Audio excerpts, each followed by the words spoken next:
Hello friends, मेरा नाम जगविंदर है। इस वीडियो में मैं अपने व्यूअर्स को कुछ मैसेज देना चाहता हूं। अगर व्यूअर्स चाहते हैं कि वो मेरे चैनल पे सभी वीडियोस को देखें तो वो यहाँ पे इस नाम को वेब ब्राउजर में क्लिक करके इस चैनल तक पहुंच सकते हैं। इसके अलावा मैंने अपने वीडियोस को ऑर्गेनाइज करने की कोशिश की है। मैंने एक ब्लॉग बनाया है jagvindarsingh.blogspot.com के नाम से। लिंक को आप क्लिक करके डायरेक्टली यहाँ पे पहुंच सकते हैं और यहाँ पे हमारी वीडियोज हैं। तो यहाँ से मैंने ऑर्गेनाइज करने की कोशिश की है। कुछ सर्वर वीडियोज हैं, कुछ हमारी सिस्को वीडियोज हैं। आप किसी भी लिंक पे क्लिक करके उस पर्टिकुलर वीडियो को चेक कर सकते हैं। देखिए ये वीडियो है, आप यहाँ से भी इसको रन कर सकते हैं। अगर आप दोबारा से सिस्को वीडियोस देखना चाहते हैं या इस साइट पे मौजूद और वीडियोस को क्लिक करना चाहते हैं तो यहाँ से आप उस पर्टिकुलर टॉपिक के ऊपर वीडियो को देख सकते, स्क्रॉल डाउन करके। अगर आप चाहते हैं कि ये जो इन्फॉर्मेशन है जो मैं अपलोड करता हूँ न्यू वीडियोस को, वो आपके मेल बॉक्स में आ जाए तो आप इसको यहाँ पे सब्सक्राइब कर सकते, सब्सक्राइब बटन को क्लिक करके, या फिर जब आप वीडियो देख रहे होते हैं तो यहाँ पे भी देखिए एक ऑप्शन आती है सब्सक्राइब की, तो आप यहाँ से सब्सक्राइब करके अपने मेल बॉक्स में ये सभी वीडियोस को ले सकते हैं। अगर आपको वीडियो पसंद आती है तो आप यहाँ से लाइक बटन प्रेस कर सकते हैं। अगर आप मेरे फेसबुक पेज के साथ कनेक्ट होना चाहते हैं तो यहाँ पे देखिए आप इसको क्लिक करेंगे तो मेरा फेसबुक पेज ओपन हो जाएगा। चलिए इस शॉर्ट मैसेज के बाद हम इस वीडियो को कंटिन्यू करते हैं।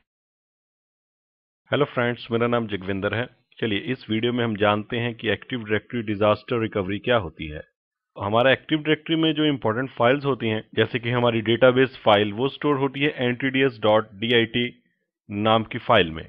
तो जितना भी एक्टिव डायरेक्टरी का डेटाबेस होता है वो इस फाइल में सेव होता है और इसकी डिफॉल्ट लोकेशन जो होती है वो सिस्टम रूट में ntds नाम का फोल्डर होती है। इसके अलावा और भी कुछ इंपॉर्टेंट फाइल्स होती हैं, जैसे कि edb log जहाँ पे ट्रांजैक्शनल लॉग फाइल सेव होती हैं, edb.check checkpoint file to check data ये not yet return to the database. तो इसी तरीके से कुछ लॉग फाइल्स ये सारी की सारी सिस्टम रूट ntds नाम के फोल्डर में होती हैं और हमारा सर्वर अगर फेल हो जाए तो उसको ये फाइल्स की जरूरत पड़ेगी। अगर हम चाहते हैं कि हमारा एक्टिव डायरेक्टरी डेटाबेस वापस रिकवर हो जाए तो हमें ये फाइल्स का बैकअप लेके रखना पड़ेगा। इसी तरीके से सिस्टम स्टेट की फाइल्स में डेटाबेस एंड लॉग फाइल्स होती हैं जो सिर्फ एक्टिव डायरेक्टरी की फाइल्स ही नहीं, एक्टिव डायरेक्टरी और भी बहुत सारे डेटाबेस फाइल्स के ऊपर डिपेंड करता है, जैसे कि सिस्वॉल जहां पे हमारी ग्रुप पॉलिसीज सेव्ड होती हैं, रजिस्ट्री सिस्टम स्टार्टअप फाइल्स जहां से हमारा सिस्टम स्टार्ट करता है। तो अगर सिस्टम स्टार्ट ही नहीं करेगा तो एक्टिव डायरेक्टरी कहां से रन करेगी। इसके अलावा हमारे फॉर्म फाइल्स होती हैं, सर्टिफिकेट सर्विसेज डेटाबेस होता है जिसके ऊपर आपकी एक्टिव डायरेक्टरी डिपेंड करती है। तो अगर आप सिस्टम स्टेट का बैकअप परफॉर्म करते हैं तो साथ में ये भी डेटा जो है वो आपका बैकअप आना चाहिए। अब आपने बैकअप तो ले लिया, जैसे कि लास्ट वीडियोस में हमने बैकअप एंड रिस्टोरेशन प्रोसेस देखा था हमारे विंडोज सर्वर 2008 में, और वहां पे हमने सिस्टम स्टेट रिकवरी वाली ऑप्शन को सिलेक्ट भी किया था बैकअप के समय में। तो बैकअप तो हमने ले लिया, लेकिन बैकअप लेने के बाद अगर मेरा सिस्टम क्रैश कर जाए या मुझसे कुछ एक्टिव डायरेक्टरी डेटाबेस से रिलेटेड कुछ एक्सीडेंटल डिलीशन हो जाए, जैसे कि सपोज OU मुझसे डिलीट हो जाए, तो मैं उसको कैसे रिस्टोर करूंगा। तो हमारे एक्टिव डायरेक्टरी एनवायरनमेंट में रिस्टोरेशन करने के दो मेथड्स हैं डिजास्टर रिकवरी के केस में। एक है नॉन अथॉरिटेटिव रिस्टोर और दूसरा है अथॉरिटेटिव रिस्टोर।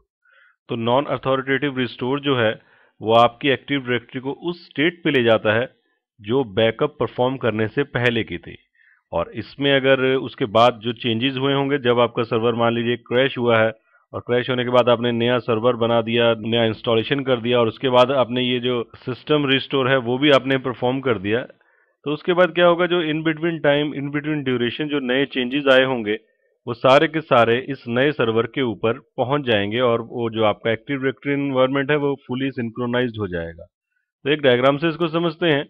मान लीजिए आपके एक्टिव डायरेक्टरी एनवायरनमेंट में ये सर्वर है जो क्रैश कर गया है, ये जो फर्स्ट सर्वर है, और आपका जो एक्टिव डायरेक्टरी डेटाबेस है वो सेकंड और थर्ड सर्वर के ऊपर भी है।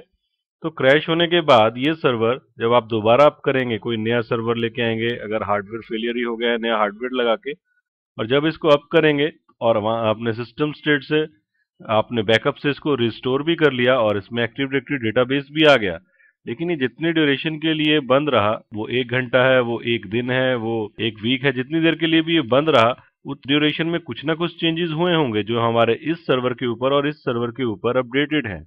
तो जैसे ही मैं इसको ऑन करूंगा तो ये सर्वर्स इसको नए अपडेट्स दे देंगे और ये सिंक्रोनाइज्ड हो जाएगा, जो लेटेस्ट इंफॉर्मेशन होगी वो उसके पास पहुंच जाएगी। तो इस टाइप के रिस्टोर मेथड को बोलते हैं नॉन अथॉरिटेटिव रिस्टोर। लेकिन एक और तरह का रिस्टोर भी होता है जिसको बोलते हैं अथॉरिटेटिव रिस्टोर। ऐसा भी हो सकता है, जैसे हम इसी डायग्राम को दोबारा से लेते हैं, ऐसा भी हो सकता है कि मेरा सर्वर जो है इसमें कुछ डिलीशन हो गया है मुझसे एक्सीडेंटल एक्टिव डायरेक्टरी से रिलेटेड, जैसे कि एक OU हमसे डिलीट हो गया है और OU में रखे हुए सभी यूजर्स, कंप्यूटर्स, सभी ऑब्जेक्ट्स भी हमसे डिलीट हो गए हैं, तो हम उसको रिस्टोर करना चाहते हैं। तो देखिए, अगर हम नॉन अथॉरिटेटिव रिस्टोर परफॉर्म कर देंगे और ये इन्फॉर्मेशन हम जो हमारे OU से रिलेटेड है वापस भी ले आएंगे इस सर्वर के ऊपर, उसके बाद जैसे ही ये ऑनलाइन होगा, बाकी डोमेन कंट्रोलर्स के पास ये इन्फॉर्मेशन होगी कि ये जो ऑर्गेनाइजेशन यूनिट है, OU है, ये डिलीट हो चुका है, और उसके ऊपर एक टाइम स्टैम्प होगी, और ये इस सर्वर को बोलेंगे कि जो आपके पास इन्फॉर्मेशन है वो पुरानी है, क्योंकि पुराने समय में वो डिलीट हो गया था। लेकिन उसके बाद आप इसको बोल रहे हैं तो आपके पास जो इन्फॉर्मेशन है वो लेटेस्ट नहीं है, तो आप हमसे अपडेट लीजिए और इसको अपडेट कर लीजिए। तो ये क्या होगा कि हमारा जो पर्पस होगा उस OU को रिस्टोर करने का, वो फेल कर जाएगा। क्योंकि जब भी हमारे डोमेन कंट्रोलर्स आपस में कम्युनिकेट करते हैं और एक दूसरे से अपडेट्स मंगवाते हैं या भेजते हैं, तो एक दूसरे के वर्जन आईडी को या प्रॉपर्टी वर्जन नंबर को और फाइनली टाइम स्टैम्प वगैरह को देखते हैं। तो क्योंकि ये जब डाउन हुआ होगा और जब इसका OU डिलीट हुआ होगा, तो पहले का अगर हम बैकअप रिस्टोर करेंगे, बैकअप से रिस्टोरेशन कर भी देंगे, तभी latest information according to version ID या फिर टाइम स्टैम्प से यही होगी कि वो ऑब्जेक्ट डिलीट हो चुका है। और रिस्टोरेशन होने के बाद भी जब ये सभी डोमेन कंट्रोलर्स आपस में सिंक्रोनाइज होंगे, तो ये हमारा डेटा जो लेटेस्ट होगा वो यही होगा कि ये OU डिलीट हो गया है। तो ऐसे केसेस में हम परफॉर्म करते हैं अथॉरिटेटिव रिस्टोर। अथॉरिटेटिव रिस्टोर क्या करता है कि आपका जो एक्टिव डायरेक्टरी डेटाबेस है, उसमें जिस ऑब्जेक्ट को आप अपडेट करना चाहते हैं, उसका property version number per day 1 lakh बढ़ा देता है। तो इसका बेनिफिट ये होता है अथॉरिटेटिव रिस्टोर में, जैसे कि ये सपोज इस डोमेन कंट्रोलर पे हमने गलती से ऑब्जेक्ट डिलीट कर दिया और ये सभी डोमेन कंट्रोलर्स के पास इंफॉर्मेशन पहुंच भी गई है।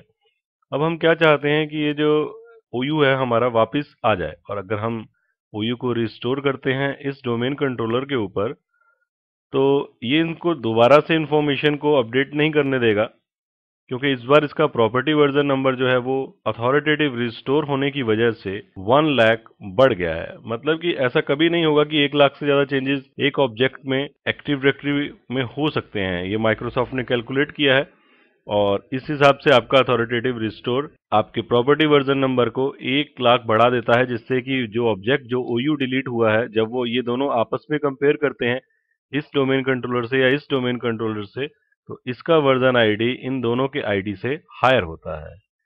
तो इसको प्रैक्टिकली परफॉर्म करने के लिए मैं एक बात आपको बता दूं कि जब भी आप अथॉरिटेटिव रिस्टोर परफॉर्म करेंगे, उससे पहले आपका नॉन अथॉरिटेटिव रिस्टोर परफॉर्म हुआ होना चाहिए। और ये दोनों टाइप के रिस्टोर परफॉर्म करने के लिए आपको सर्वर को स्टार्ट करना पड़ता है इन एक्टिव डायरेक्टरी रिस्टोर मोड, यानी कि डायरेक्टरी सर्विसेज DSRM भी जिसको बोला जाता है, डायरेक्टरी सर्विसेज रिस्टोर मोड में। तो इस वीडियो में हमने जाना कि डिजास्टर रिकवरी में अथॉरिटेटिव और नॉन अथॉरिटेटिव रिस्टोर क्या होता है। नेक्स्ट वीडियो में हम इनका प्रैक्टिकल परफॉर्म करके देखेंगे। तो इस वीडियो में इतना ही। Thanks for listening.